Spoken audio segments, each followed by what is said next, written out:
Hey guys, in this video I'm going to be playing Easy Red 2 with a twist. Each time I die, I have to move on to a completely different theater of World War II. The battles are going to get progressively more niche and obscure.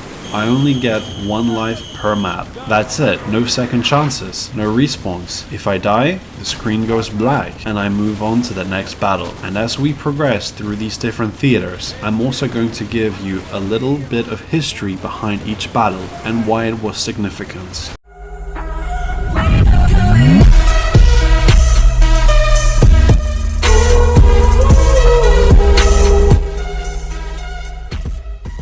We're starting somewhere that probably needs very little introduction. This is Utah Beach on D-Day, June 6th, 1944. But there's actually a pretty interesting story behind what happened here. The American 4th Infantry Division was supposed to land at a specific section of the beach, but as the landing craft approached the coast, strong currents pushed them roughly 2,000 yards south of their intended landing point. That sounds like a pretty serious problem for an amphibious invasion, except it turned out to be a lucky mistake. The area they accidentally landed on was actually less heavily defended than the section they had originally planned to attack. The German defenses were weaker and there were fewer obstacles on the beach. One of the men who realized what had happened was Brigadier General Theodore Roosevelt Jr., the son of President Theodore Roosevelt. At 56 years old, Roosevelt was the oldest person and only general to land with the first wave that morning. He went ashore carrying a pistol and a walking cane, the result of a knee injury he had suffered during the First World War. When he realized the troops had landed in the wrong place, he didn't try to reorganize the entire operation or pull everyone back. He reportedly said, quote, "We'll start the war from right here," end quote.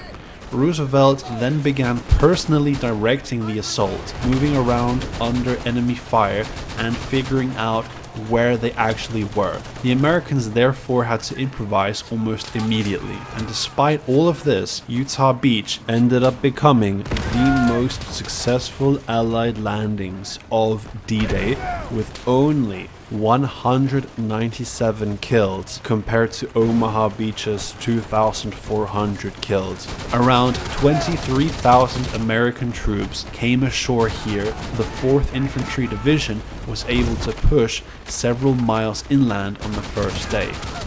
Behind Utah was the flooded countryside of the Cotentin Peninsula. The Germans had deliberately flooded large areas of the region, leaving only a handful of usable roads and causeways leading inland.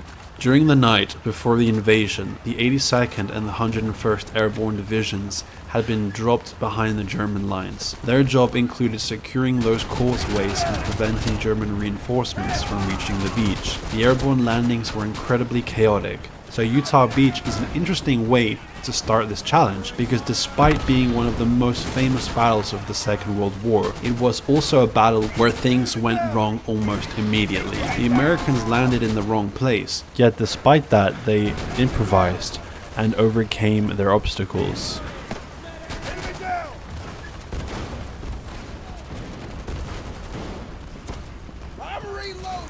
Let's see if you can blow up this tank here. Run! Aw, dang it, and we're dead. Oh, it's a lovely war. The Battle of Stalingrad was one of the most important battles of World War II. In the summer of 1942, German and Axis forces advanced into southern Soviet territory, targeting the Caucasus oil fields and the industrial city of Stalingrad on the Volga. By late August, German forces had reached the city. The 6th Army, supported by the 4th Panzer Army, pushed into Stalingrad as the Soviet 62nd Army organized its defenses. What followed was brutal urban combat. German and Soviet troops fought through shattered buildings and industrial complexes, with weeks of intense house-to-house fighting. But while the Germans fought for the city, the Soviets were preparing something much larger. On November 19th, 1942, the Red Army launched Operation Uranus. Soviet forces attacked the German flanks, broke through Axis defenses, and surrounded the 6th Army. More than 220,000 Axis troops were trapped. Hitler refused to allow a retreat, ordering the army to hold its position and rely on an airlift for supplies. But the Luftwaffe could not provide enough food, ammunition, or fuel. By January 1943, the German position was collapsing. The remaining German forces surrendered between January 31st and February 2nd. Of the roughly 91,000 German soldiers captured at Stalingrad, only 5,000 to 6,000 would eventually return home from Soviet captivity. The last of them wouldn't make it back until 1956. So, if a time traveler had told these men only around 5% would ever make it home, do you think they would have kept fighting? And honestly, would you? Let me know in the comments. Stalingrad was a catastrophic German defeat and a major turning point on the Eastern Front. After the battle, the Germans were forced onto the defensive, beginning a long retreat westward. Be a soldier, eh? Oh, it's a shame to take the pay. As soon as the valley was gone. The Battle of Anzio was one of the most controversial Allied operations of the Italian campaign. By January 1944, Allied forces had been fighting their way up Italy, but German defenses had slowed their advance. To break the stalemate, the Allies launched Operation Shingle on January 22nd, 1944. Around 36,000 Allied troops landed near the Italian town of Anzio, just south of Rome. The plan was simple: establish a beachhead, advance inland, and threaten the German forces defending the Gustav line from behind. But the Germans reacted quickly. Instead of collapsing, the German forces rushed reinforcements towards Anzio and began surrounding the Allied beachhead. The Allies had expected to face limited resistance. Instead, they found themselves fighting a much larger German force. The fighting soon turned into a brutal battle of attrition. The flat terrain around Anzio offered little protection, while German artillery and counterattacks constantly hammered the Allied positions. By February, the Germans launched a major counterattack, hoping to destroy the beachhead and drive the Allies back into the sea. The attack came dangerously close to breaking the Allied lines, but the defenders held. For months, the battlefield remained largely static, with both sides launching attacks and counterattacks across the Italian countryside. Then in May, the Allies finally launched a major offensive. As the German defenses collapsed elsewhere in Italy, the forces of Anzio broke out of the beachhead and advanced inland. On June 4th, 1944, Allied forces entered Rome, but Anzio had come at a heavy price. The Allies suffered more than 25,000 casualties during the campaign, while the German casualties were also estimated in the tens of thousands. What was supposed to be a quick operation had turned into a 4-month battle. Anzio showed just how difficult fighting in Italy could be, and how quickly an offensive designed to break a stalemate could become a war of attrition. Let's try snipe these Germans from this window here. The SMG isn't too good on the long range, but it doesn't take more than a couple of shots to kill them. It's a little bit inaccurate. Oh, dang it! On to the next theater of World War II. We get us as heavy as lead, but we never get us to the sergeant. Bring the breakfast up. The Battle of Shanghai was one of the largest battles of the Second Sino-Japanese War. In August 1937, fighting between Chinese and Japanese forces escalated into a massive battle for control of Shanghai. Japan had already invaded northern China the month before, but Shanghai was different. It was one of China's largest cities, an important industrial center, and home to one of the world's busiest ports. For China, defending Shanghai was about more than holding the city. It was a chance to show the world that China would resist Japanese expansion. The Chinese government committed some of its best trained troops to the battle, but they were facing a Japanese military with superior artillery, aircraft, naval support, and extensive combat experience. The fighting quickly became brutal. Chinese troops established defensive positions throughout the city, while Japanese forces attacked with infantry, artillery, aircraft, and naval guns. The urban environment turned Shanghai into a difficult battlefield. Buildings, roads, factories, and waterways all became part of the fighting. The Chinese resistance was far stronger than the Japanese had expected. For weeks, Japanese forces struggled to break through the Chinese defenses, but Japan had one major advantage. It could continue bringing in reinforcements. Japanese troops landed along the coast and gradually increased the pressure on the Chinese positions. By October, the battle had become a war of attrition. The Chinese army was suffering enormous losses while Japanese reinforcements continued arriving. Then, in November, Japanese forces landed further south of Shanghai, threatening the Chinese army's rear. The Chinese position became increasingly difficult to hold. On November 12th, Chinese forces began withdrawing from Shanghai. After nearly 3 months of fighting, the Japanese had captured the city. The battle came at an enormous cost. Chinese forces suffered at least 187,000 killed and wounded.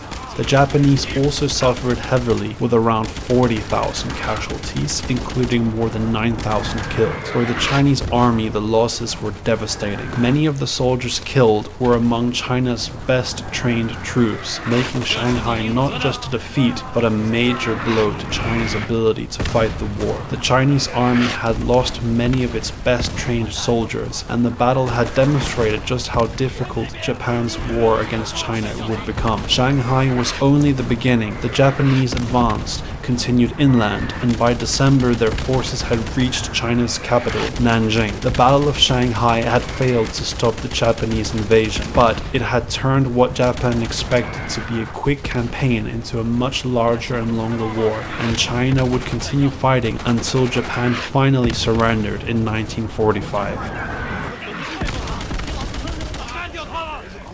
Aw, dang it! On to the next theater. Oh, it's a lovely war.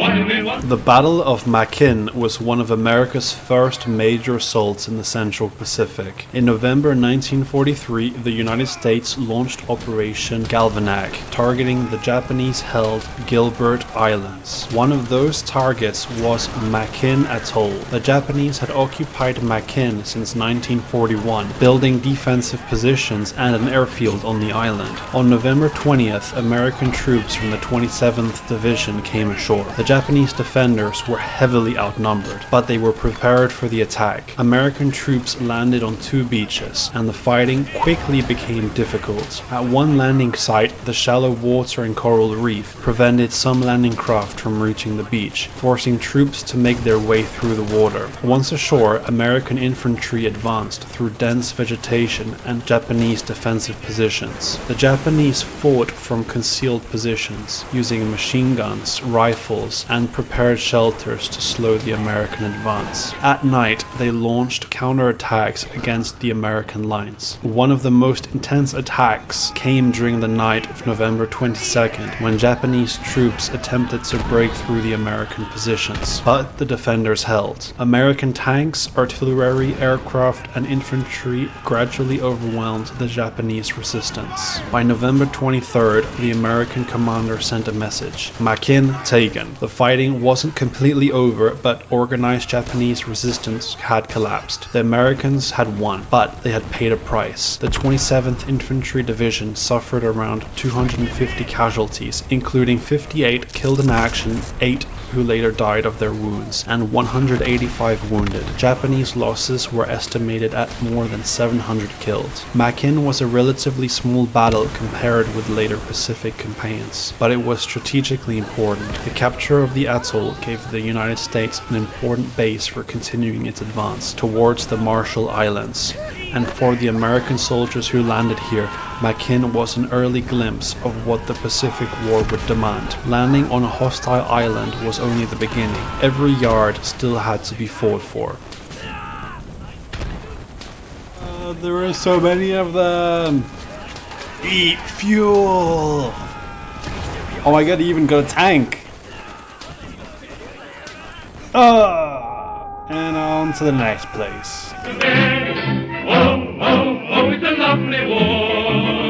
What do we want? By March 1945, Nazi Germany was losing the war. The Red Army was advancing towards Vienna. Allied forces were pushing into Germany from the west, and Germany's military reserves were rapidly running out. But Hitler still had one more major offensive planned, Operation Spring Awakening. In early March 1945, German forces secretly assembled in western Hungary, around Lake Balaton. The objective was to push back the Soviet forces, protect the remaining oil fields in Hungary, and prevent the Red Army from advancing towards Vienna. The Germans committed some of their most powerful remaining formations, including the 6th SS Panzer Army. Many of these units had recently been fighting in the Ardennes on the Western Front. On March 6th, the attack began. German forces launched several offensives around Lake Balaton, attempting to break through the Soviet lines and reach the Danube.